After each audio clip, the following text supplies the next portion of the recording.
testateur est mort. C'est avéré.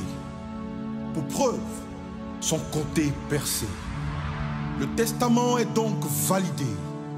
En ma faveur, une œuvre admirable est accomplie. Jésus.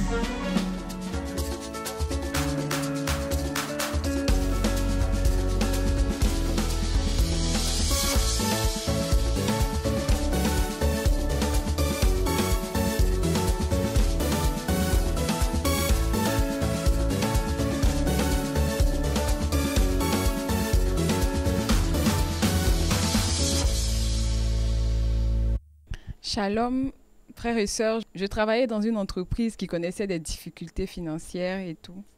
Ils ont même eu à libérer près de 200 personnes. On craignait tous pour nos postes. Et j'ai une ancienne collègue qui est entrée quelques mois plus tôt dans une multinationale. Donc, comme je lui ai dit que je cherchais du boulot, elle m'a dit ça fait de cela 1 an qu'il cherche quelqu'un pour un poste de responsabilité là-bas. On était plusieurs candidats. Il y avait des candidats venus de l'extérieur, de l'Europe et tout. Après le premier entretien, on m'a appelé pour me dire que j'ai été retenue pour le second entretien. Nous sommes partis à un second entretien, nous avons rencontré le directeur des opérations. Nous étions 2, nous n'étions restés que 2. On nous a demandé de passer pour un autre entretien avec le directeur général. Nous sommes partis à un 3e entretien avec le directeur général, qui lui aussi, au terme de son entretien, nous a informé qu'il devait décider, mais qu'il ne pourra pas décider parce que chacun de nous avait quelque chose. 2 semaines après, j'ai été appelée et informée que j'étais retenue pour le poste. J'étais très très heureuse, ça il faut le dire, parce que ça allait être un grand changement. Je passais pratiquement à plus du double de mon salaire, c'était un changement de statut.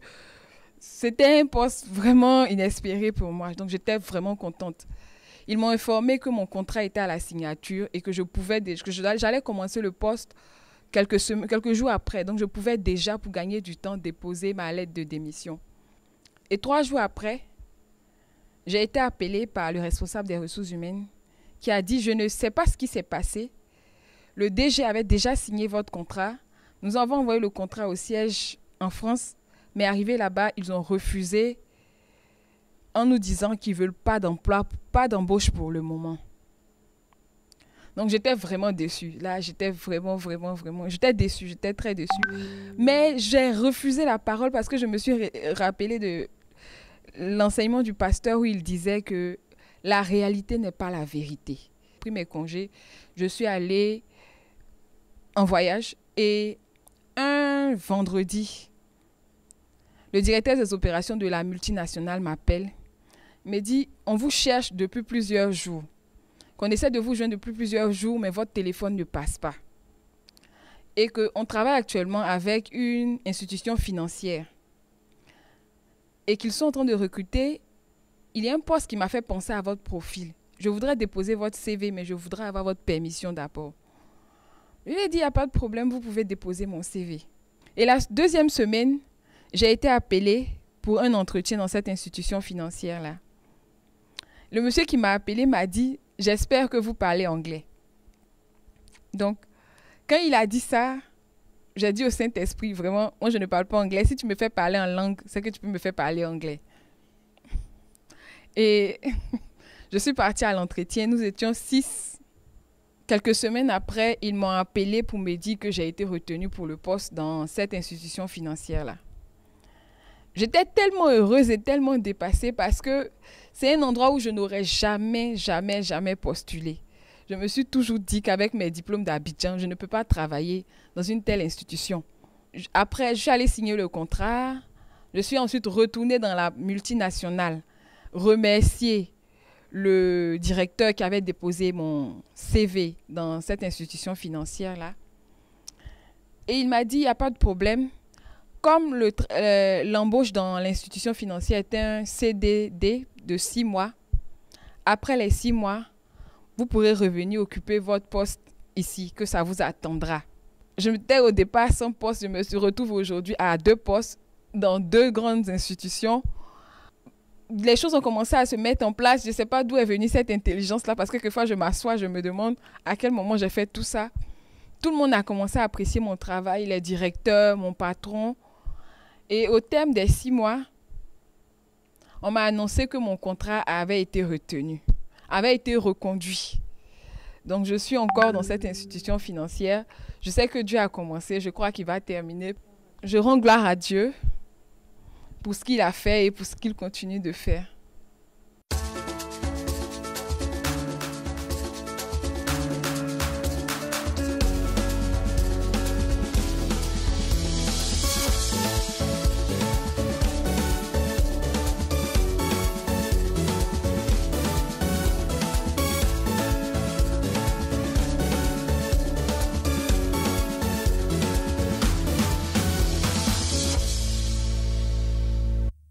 Bonsoir chers frères et sœurs, je suis le frère Déoulé, Joël, et je suis de la tribu de Benjamin, du département Cœur d'Honneur. Ce soir, je suis avec mon épouse ici présente.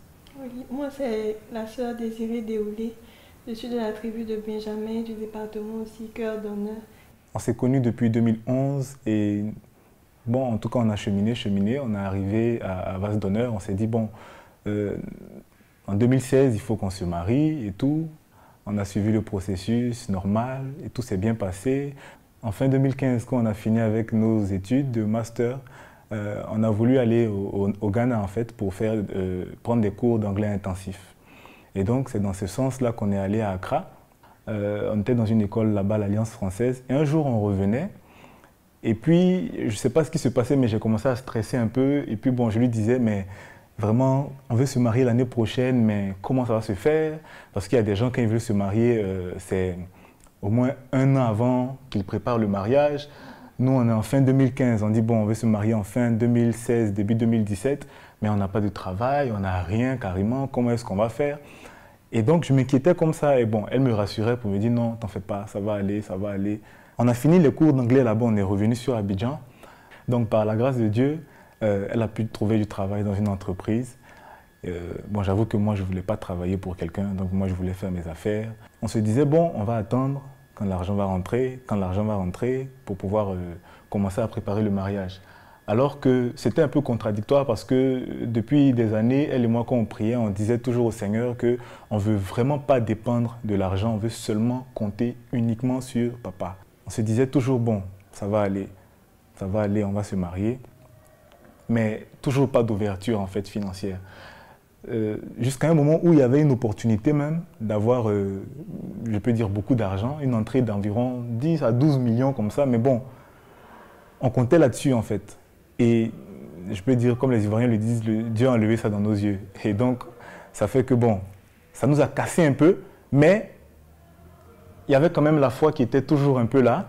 Et après, à force d'aller prier à Kodesh, on s'est rendu compte en fait que le Saint-Esprit nous a fait comprendre un jour qu'on a prié que si on avait eu les 12 millions et quelques, tout cet argent qu'on cherchait là, en fait, quand le mariage allait se passer, on allait tout payer comme ça. À la fin, on n'allait pas sentir la touche de papa en fait dans ce mariage. Et on s'est dit, ah papa, vraiment, on te demande pardon pour ça.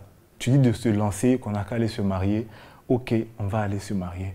Et justement, ça a été un peu difficile parce qu'on se disait, bon, on va aller dire à nos parents qu'on veut se marier, qu'on veut faire la dot en décembre.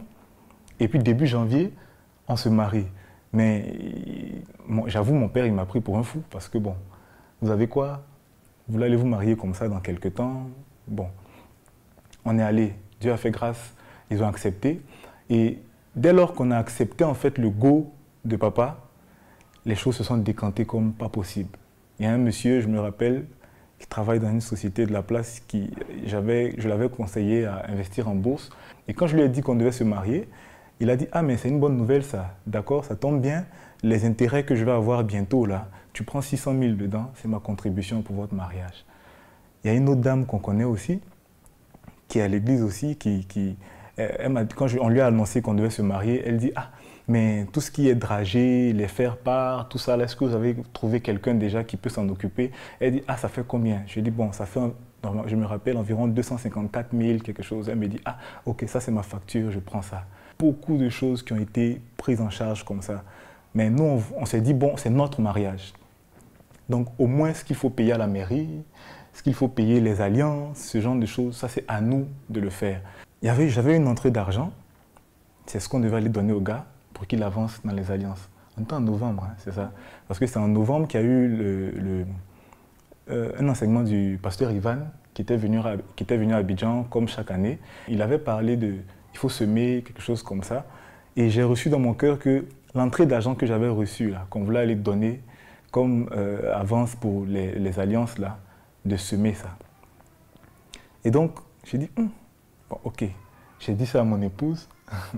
Et ce soir-là, quand je lui ai dit ça, elle m'a dit, tu es sûr que c'est pour les alliances, hein, le temps il va prendre pour faire là, vraiment. Quand je l'ai déposé, elle était en train de fermer le portail, je partais. Et puis à un moment, elle est restée là comme ça devant le portail. Et puis je lui ai dit, bon, mais qu'est-ce qui se passe? Elle me dit, non, il n'y a rien. C'est juste que c'est vrai, il faut semer. Ce qu'on a reçu là, on va semer ça. Je lui ai dit, il n'y a pas de problème. Et je crois environ 2 ou 3 jours après, j'ai un ancien client là qui m'appelle. Et il me dit, ah vraiment, j'ai besoin d'un service de ta part, tout, est-ce que tu peux me faire ça rapidement? Je lui ai dit, ok, il n'y a pas de problème. Et il est venu, on s'est vu, il m'a donné tout l'argent cash. Et c'était pratiquement un peu plus du double de ce qu'on avait semé. Il y a les sœurs de sa maman, à elle, qui nous ont offert une télé. Bref, on a eu, je peux dire, on a eu tout comme ça. Même mon père nous a donné un véhicule, et le véhicule nous a donné même, il a payé l'assurance sur 1 an. Après le mariage, même Dieu s'est occupé de tout. Même l'appartement, pour meubler. J'avoue que peut-être les choses qu'on a eu à acheter, c'est les sets de table sur lesquels on place les assiettes pour manger. Même les serpillères, même on a eu des serpillères, nous avons fait des serpillères. Ils ont offert bouteilles de gaz, tout. On a eu pratiquement tout. Et même le jour où je suis allé signer le contrat de bail avec le propriétaire, pendant que j'étais en train de lire les clauses là, il me regardait comme ça. Et puis au moment il me dit, ah bon, le mois d'avance que vous avez payé là, c'est pas grave. Je vous laisse ça cadeau. On va commencer à compter à partir de février. Donc janvier, on a habité dans la maison, on n'a rien payé. Donc vraiment, à travers ce témoignage, c'est un moyen pour nous de rendre toute la gloire à Dieu parce que nous avons vraiment vu sa main agir du début à la fin. Dieu, il est véridique, qu'il est capable de tout.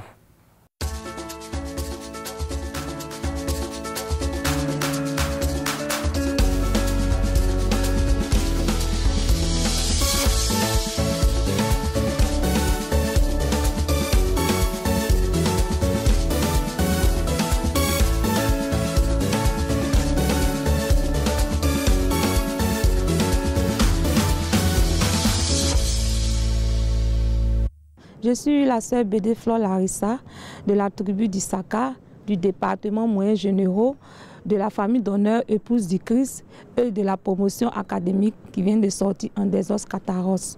J'étais dans une famille d'honneur au Dokui, une famille d'honneur que le pasteur Tano dirigeait. Il avait organisé un dîner qu'on appelait le dîner des archers. Et ce dîner consistait à ce que les membres de la famille d'honneur devaient apporter la nourriture pour au moins 5 personnes. Mais moi, j'ai décidé d'envoyer la nourriture pour au moins 10 personnes. Je n'avais pas d'argent, c'était vraiment difficile. J'avais que l'argent du loyer et puis de la facture, mais j'ai sémé. J'ai sémé. Il avait une Centrafrique, parce qu'il y a eu une Centrafrique. Le premier, une Centrafrique. J'ai demandé au Seigneur de me donner juste un marché de 10 000 pour que je puisse s'aimer. Le Père des orphelins, il y a une sœur qui m'a donné un marché de restauration et j'ai pris les bénéfices pour s'aimer.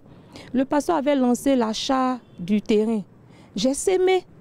Mon bon m'avait donné une somme de 40 000 francs. J'avais tout, mais j'ai sémé. Il y avait aussi une Haïti.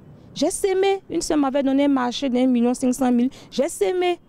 Et depuis un temps, je ne sais pas comment je vais dire, mais le robinet s'est ouvert sur ma vie. Vraiment, je vis la grâce surabondante. Parce que j'étais dans un quartier où je transportais la nourriture pour venir à l'église. C'était vraiment difficile. Et c'est comme ça que j'ai prié le Seigneur pour me donner vraiment un quartier où ça serait accessible pour envoyer la nourriture. Et lors d'une veillée, il m'a dit d'aller à Toban. Je suis venue à Toban. Et là, c'est le pasteur Kwasi Philippe qui était venu consacrer la maison.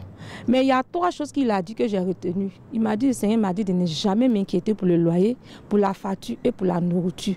Et moi, j'ai gardé. Après avoir épuisé les 2 mois d'avance, il fallait payer le loyer. C'est ainsi qu'il y a un client qui m'appelle d'urgence. Il me dit que c'est vraiment urgent. Normalement, quand le client t'appelle, il dit c'est urgent. C'est que tu dois laver sa maison le lendemain. Il me dit c'est urgent et il m'appelle à 17 h. Il s'emmène à 22 h 30. Il me dit c'est vraiment urgent et puis il me donne l'avance de 100 000 francs. Il me dit non, c'est dans 2 semaines, je dois laver la maison. Là, j'avais compris que le Seigneur lui a mis la pression pour qu'il m'envoie l'argent pour que je paye le loyer. C'est passé comme ça pendant 4 mois successifs. Après ça, le Seigneur a changé de, je ne sais pas si c'est de tactique, je vais dire, mais là maintenant, le client ne venait plus le 5, mais il venait après le 5, le 15. Quand le client vient le 15, que je dépose le 16, la dame passe le 18. Quand je dépose le 20, elle passe le 22. Vraiment, c'était, je ne sais pas comment je dis, parce que celui qui a déposé pour lui le 5 et moi qui ai déposé le 20, la dame vient le 22. Le Seigneur n'est pas en retard. Et quand je suis arrivée dans la maison, il y a une maman qui est là. Normalement, le loyer doit être déposé au bureau de la dame. C'est ce qu'elle avait dit. Mais arrivée à mon... Bon, elle est venue, elle a dit que non, ce n'est pas la peine d'aller au bureau que de déposer le loyer chez la maman. Donc c'est ainsi qu'elle est passée un jour le 10, je n'avais pas déposé le loyer. Je suis arrivée, la maman m'a remis le reçu. J'ai dit, mais je n'ai pas payé. Elle dit, non, j'ai payé pour toi parce que tu m'avais parlé de votre sémence, une centrafrique, tu devais s'aimer. Donc je me dis que peut-être que tu as pris l'argent pour s'aimer, j'ai payé pour toi. Vraiment, c'était... Cette femme s'est comportée comme ça pendant ces 3 mois successifs. Hein. Vraiment, je ne croyais pas. Je me dis, mais Seigneur, qu'est-ce qui ne va pas? C'est comme ça, le Seigneur va me rappeler aussi des sémences que j'avais faites. Des sémences qui ont duré. Donc en fait, je vais dire à une personne que les sémences que tu as faites depuis 2-3 ans, de ne pas t'inquiéter. Ça va toujours produire. Une fois même, j'avais pris un jour de jeûne pour le groupe pastoral parce que souvent je me disais que quand je suis en train de manger, combien de fois le pasteur se prive pour chercher la face de Dieu pour nous. Donc comme ça, j'ai pris un jour de jeûne pour lui. Et il y a un client qui est venu me donner 100, le client est arrivé, il m'a demandé, madame, votre loyer coûte combien? J'ai dit 60 000, j'ai dit 45 000, il m'a donné 100 000 francs, je n'avais pas compris. Mais c'est après le Seigneur m'a rappelé que c'est le jeûne que tu as pris pour mon serviteur que je t'ai donné un bonus. Et je bénis Dieu pour ma vie, pour ce qu'il a fait et pour ce qu'il a fait, pour ce qu'il continue de faire parce que le robinet est vraiment ouvert sur ma vie et j'ai vu la grâce surabondante. Vraiment, je bénis vraiment Dieu pour tout ce qu'il est en train de faire.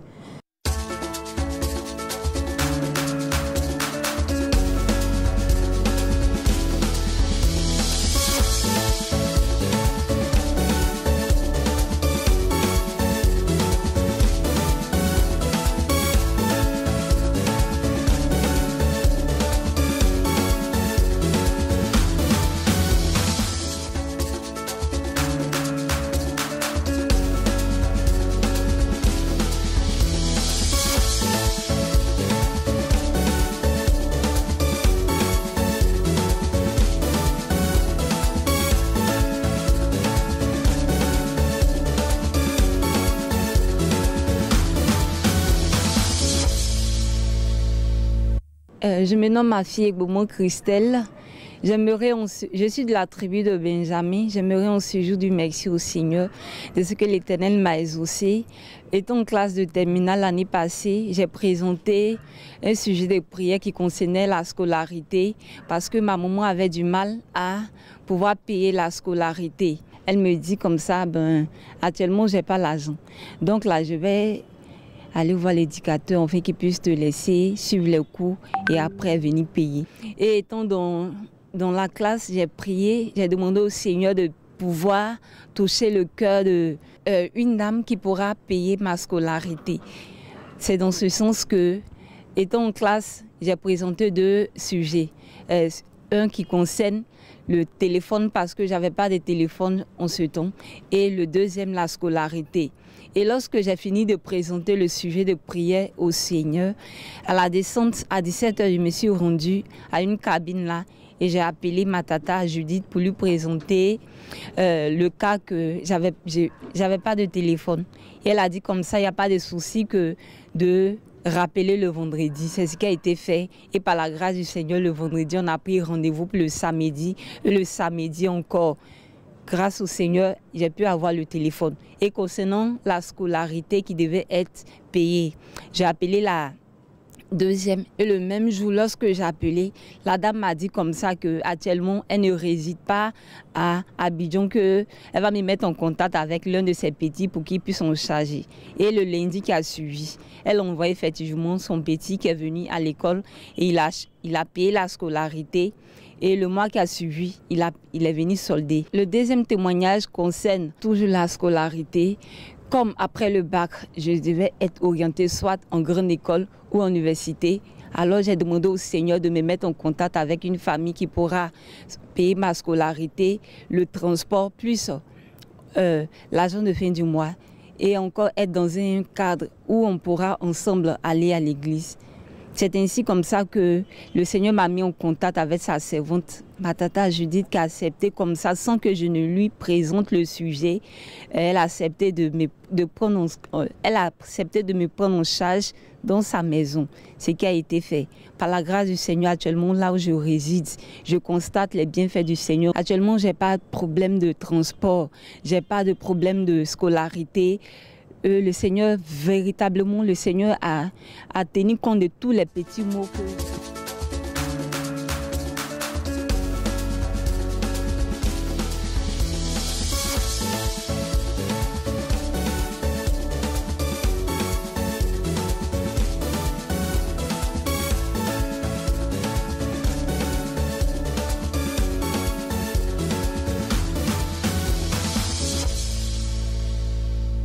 Je voudrais vous faire partager le témoignage que j'ai eu avec Jésus.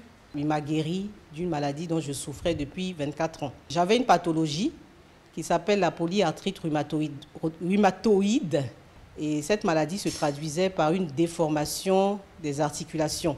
C'est-à-dire que les articulations s'abîment et finalement on se retrouve avec vraiment le cartilage complètement abîmé. Donc ça se traduit par des déformations. Donc voilà, je vais vous montrer les séquelles de cette maladie qui m'ont vraiment déformé et les mains, et les pieds, les genoux, enfin plusieurs parties de mon corps.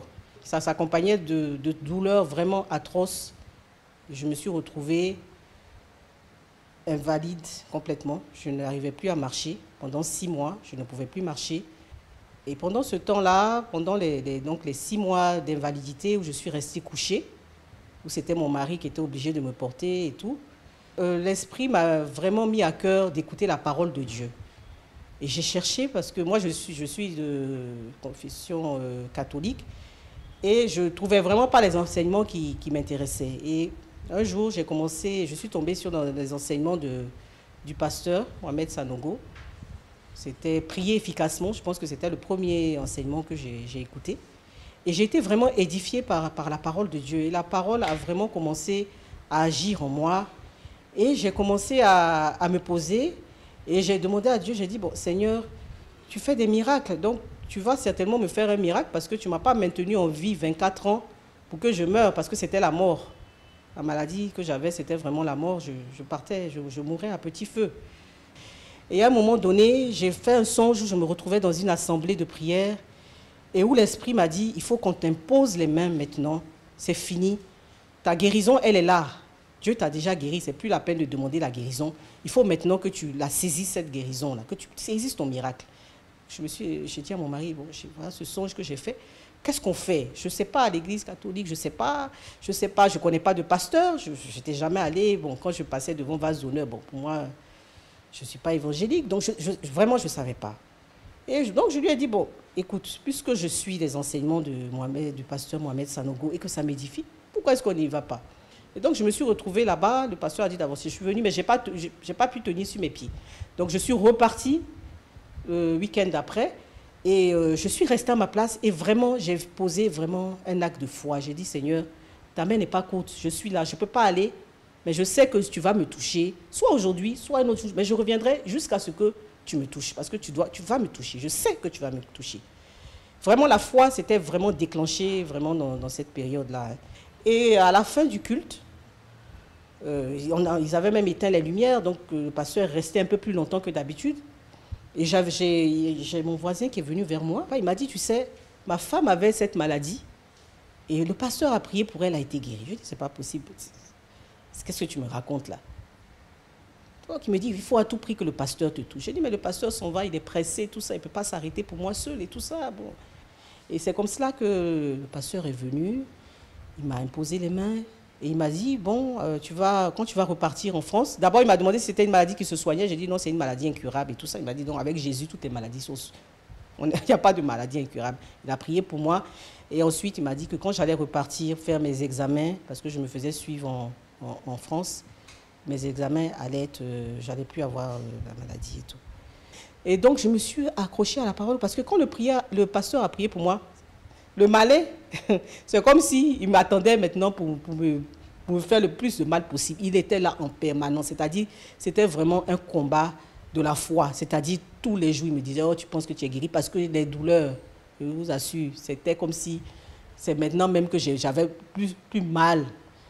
J'avais tellement mal. Mais j'avais toujours cette parole-là que le pasteur dit souvent, que la réalité n'est pas la vérité. Donc, à chaque fois, je disais, c'est faux, je suis guéri, je suis guéri, je suis guéri. Moi, je sais que je suis guéri. Mais ce n'est pas dans tous les cas que c'est automatique. Il y en a, ça peut se faire automatiquement. Il y en a, ça peut mettre du temps. Moi, ça a mis 2 mois, 3 mois même avant que je me sente bien physiquement. Mais la guérison était déjà là. Donc, accrochez-vous. Une fois qu'on prie pour vous, une fois que vous avez pardonné, une fois que vous avez, on vous a imposé les mains et vous avez prié, persévérez. Et donc, 1 mois après, je fais les examens, donc je dois rentrer chez moi et tout ça. J'ai pris mon temps, j'ai mangé tout ça parce que je me suis dit, au cas où. Bon, au moins, je me suis mise à l'aise. Et puis j'ai ouvert, j'étais toute seule dans mon appartement, j'étais toute seule. Et j'ai ouvert l'enveloppe et tout, avec les résultats. Plus de traces de la maladie. Les 3 valeurs, quand je vous en parle, je suis encore émue. Les 3 valeurs étaient vraiment normales.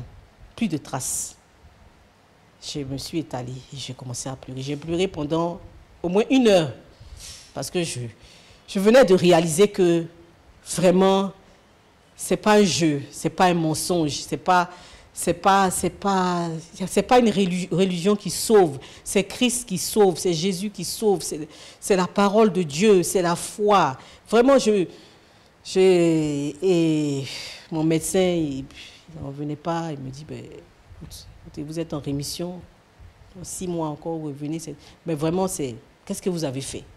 Je lui dis, c'est Dieu. Je pense que quand Jésus vient avec la guérison physique, il vient aussi avec la guérison de l'âme. Il vient avec tout. Je suis en paix, je suis contente, je me sens bien, je me sens libérée. Vraiment, j'ai la joie en moi, j'ai la vie. Vraiment, c'est la vérité. Accrochez-vous. Et puis, j'écoutais beaucoup une chanson du pasteur Mohamed Sonogo. Quand j'étais malade, c'était persévérer. La dame avait du mal à se lever. Je me voyais comme ça aussi. Donc vraiment, persévérer. Tu dois te relever, continuer à marcher. Tu dois persévérer.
Le testateur est mort.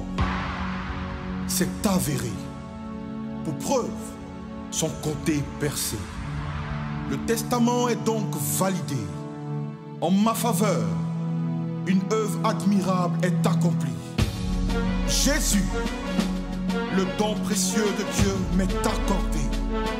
Privilégié je suis. Le poids de ma condamnation est ôté. Les liens du péché sont rompus. Fini les ténèbres. Dans la lumière je suis. Fini l'impureté. Mon héritage, la sainteté. Ma victoire est indiscutable. Fils et filles du roi, poussons des cris de triomphe en l'honneur du plus que victorieux. Déclare maintenant ces paroles avec moi. Je suis purifié. Je suis justifié. Je suis saint. Je suis intègre. Je suis vertueux.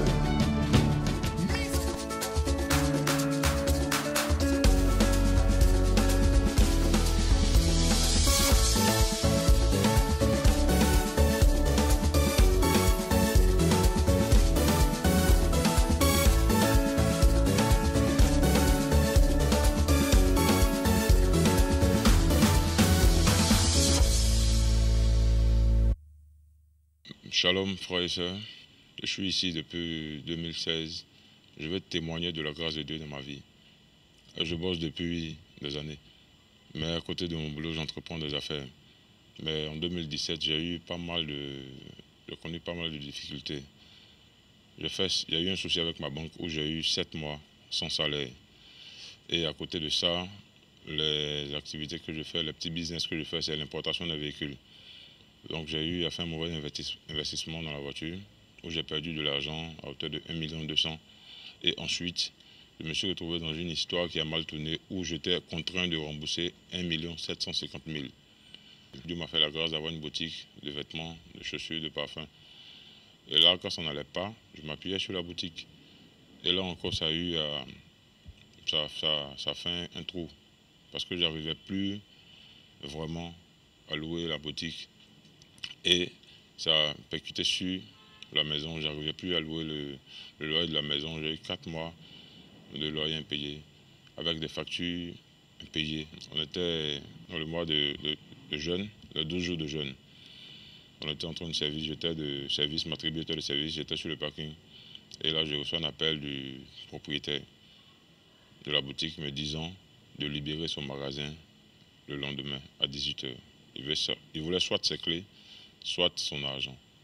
J'ai vu que humainement, je ne peux pas tout gérer, j'ai mis ça au pied du Seigneur. Mais ce qui m'a plu, c'est que lors de la traversée, le pasteur Mohamed, dans la prophétie, il a dit que février, c'est le mois où Dieu remet toutes les dettes. D'ici janvier, février, tu vas payer toutes les dettes que tu devais. In January, February, you pay all your debts. Dieu va te faire sortir de l'endettement. The Lord cause you to come out of your debts. Dieu va te faire sortir de l'endettement. He cause you to come out of every debt. S'il te plaît, I beg you. n'en prenne pas encore. Donc franchement, j'ai saisi ça. J'ai appelé l'un de mes gars qui avait pris une chaussure avec moi. Il me devait 30 000 francs. Donc je l'appelle, il me dit ok, je peux passer chez lui à la maison. Après l'église, je suis passé le voir pour prendre mes sous. Et il a commandé une autre chaussure pour sa femme. Donc je lui disais comme ça que je ne pourrais plus parce que bon, j'étais en train de fermer, c'était un peu compliqué. Sans toutefois lui donner tous les détails, il m'appelle. Il dit tu peux revenir, je viens chez lui la même nuit. Il me dit ah je sais pas mais je veux pas que tu libères ton magasin, ta boutique me plaît. Tu dois combien à tes propriétaires? Je dis que je dois 750 000. Il enlève 700 000. Le même soir, il me remet ça. Enfin, de remettre ça au propriétaire, puis bon, essayer de voir comment le calmer. Sinon, c'est pas remboursé. Je ne veux juste pas que je veux pas que tu libères le magasin. Mais pendant ce temps, j'étais une fois au magasin et il y a un monsieur qui m'appelle. Il m'appelle, se présente, un huissier. Il m'appelle pour m'envoyer une assignation pour le loyer de la maison que je n'arrivais pas à gérer. Donc, j'étais convoqué au tribunal de première instance au plateau. Donc, j'étais avec vraiment un frère de l'église qui est un ami. Mais une semaine plus tard, le jour où j'avais le rendez-vous, le même matin, je l'appelais pour une autre affaire. Et lui, il me demande, ah mais c'est comment, tu as pu gérer ton problème? J'ai dit non. Il dit, mais comment tu comptes faire? Après, quand je suis passé le voir, on a eu à faire des courses la journée. Le soir, il me dit, ah, appelle l'huissier pour voir un peu comment ça se passe. Je l'appelle, je lui demande combien je dois. Il dit 390 000. Le même soir, il enlève 400 000 francs. Il me donne. Il prend 10 000 francs pour le carburant, comme on l'a tenu dans la voiture. Et puis, il remet les 390 000 à l'huissier. Là, j'étais vraiment surpris de passer. Je ne m'y attendais pas. Quand je suis allé voir l'huissier pour payer, pour lui remettre l'argent pour le loyer, dans le calcul, il y avait 50 000 francs de plus, qui étaient pour les frais d'avocat. Il m'a dit, ah, la manière dont je suis venu pour payer, il était content. Il m'a dit, les 50 000 francs de frais d'avocat, ce n'est pas la peine. Il laisse tomber, il me fait grâce. Donc là encore, j'ai vu la grâce de Dieu. 2 jours après, j'étais assis au magasin. Et puis, comme je devais libérer, j'avais enlevé toutes les chaussures, donc le magasin était vide. Donc, au-dedans de moi-même, je disais au Seigneur, ah mais Seigneur, vraiment, tu m'as fait grâce, je suis content. Mais là, vraiment, le magasin est vide.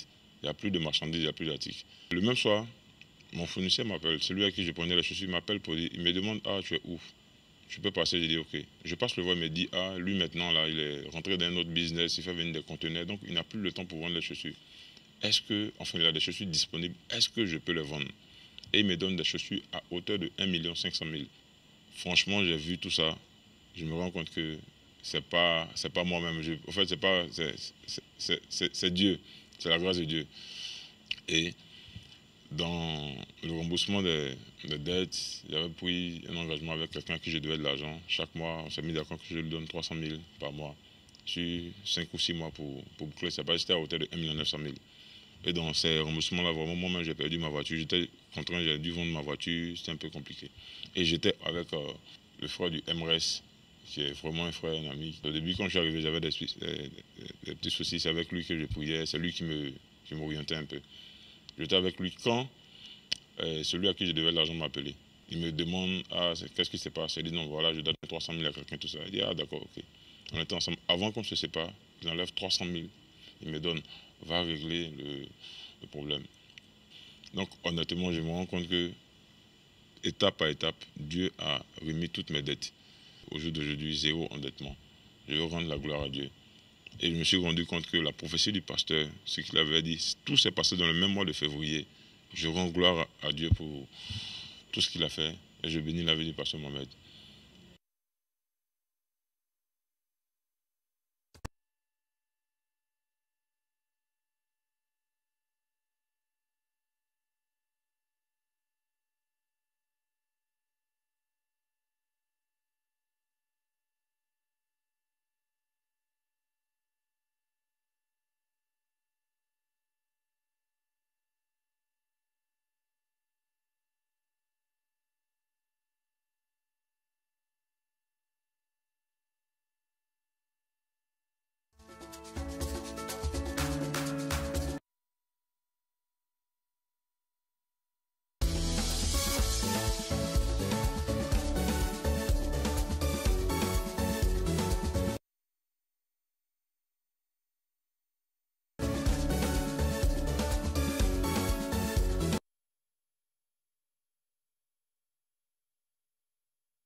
Je veux rendre grâce à Dieu parce que je vis la surabondance divine au quotidien. J'ai rejoint l'église Vase d'Honneur depuis 2014 où il reconnaissait mon qui me libérait. Donc quand j'ai commencé à venir à Vase d'Honneur, Dieu m'a fait la grâce d'avoir un emploi dans une structure qui m'avait déjà refusé.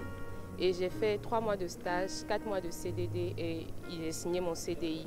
Tout le monde se demandait comment ça s'était fait puisqu'ils étaient dans la boîte depuis longtemps et ils n'avaient que des CDD. Ça a été le premier miracle de Dieu pour moi. Mais cet emploi était vraiment oppressant. Je passais beaucoup de temps au bureau, je n'arrivais pas à faire le service. Et j'ai supplié Dieu de me permettre de pouvoir participer au programme de l'église et de faire le service. C'est comme ça que j'ai vu qu'une multinationale lançait un concours auquel j'ai participé. Et sur environ 1000 candidatures, Dieu m'a fait la grâce de faire partie des 5 personnes qui ont été retenues. J'ai donc commencé à travailler dans cette boîte qui m'offrait l'occasion de me former tout en m'employant. Parce que dès que j'ai commencé, après 2 mois, j'ai signé le CDI. Donc c'est le premier témoignage que je voulais rendre. Pour mon deuxième témoignage, c'est concernant la semence que j'avais faite dans la vie d'un couple de cette église. Quand je suis arrivée en 2014 à Vase d'Honneur, c'est ce couple-là qui était vraiment disponible pour moi, qui priait avec moi et qui me soutenait. Donc en fin d'année 2016, c'était l'anniversaire de l'époux. J'ai proposé de venir en aide en achetant quelques affaires et en apportant pour participer à la fête. Mais je ne savais pas que c'était une semence que j'avais faite dans la vie de ce couple-là, vu que l'époux voyageait beaucoup. Il se déplaçait chaque fois à l'international. Et il était tellement content, il ne s'y attendait pas. Et après, il nous a bénis de toutes les bénédictions. Et j'ai vu ces bénédictions-là agir dans ma vie tout le long de l'année 2017, sur l'aspect du voyage. Mais c'était d'abord au local. Et après, Dieu s'est manifesté. Il m'a fait voyager à l'international. Et là encore, il s'est manifesté parce que j'avais des problèmes de logement 2 jours avant mon départ. Mais dès que je suis arrivée, tout le monde était mobilisé pour m'héberger, pour être avec moi. Donc tout ce que j'ai eu à payer durant ce voyage, c'était le billet d'avion, les frais de visa et les cadeaux pour la famille. Et en partant, j'avais laissé un solde sur mon compte, un solde minimum sur mon compte. Donc en revenant à Abidjan, je partais faire un retrait pour aménager la maison, faire la peinture, acheter les meubles. Et c'était un montant assez important. Donc je devais faire ce retrait-là à la caisse. Mais je me suis dit qu'il fallait que j'aille vérifier le solde au guichet. Et quand j'arrive au guichet, que j'introduis ma carte, je me rends compte qu'il y a le double de mon salaire qui est avec un surplus de 200 000 francs. Je me suis dit que c'était un transfert miraculeux. Parce que même arrêté dans le guichet, je comptais avec les doigts d'où pouvait venir l'argent. Et je me suis rendu compte que c'était la grâce de Dieu. Avant que cet argent-là ne disparaisse, j'ai retiré ma dîme. Je veux vous exhorter, frères et sœurs, à persévérer dans la prière et à toujours semer, car la surabondance divine, ça marche.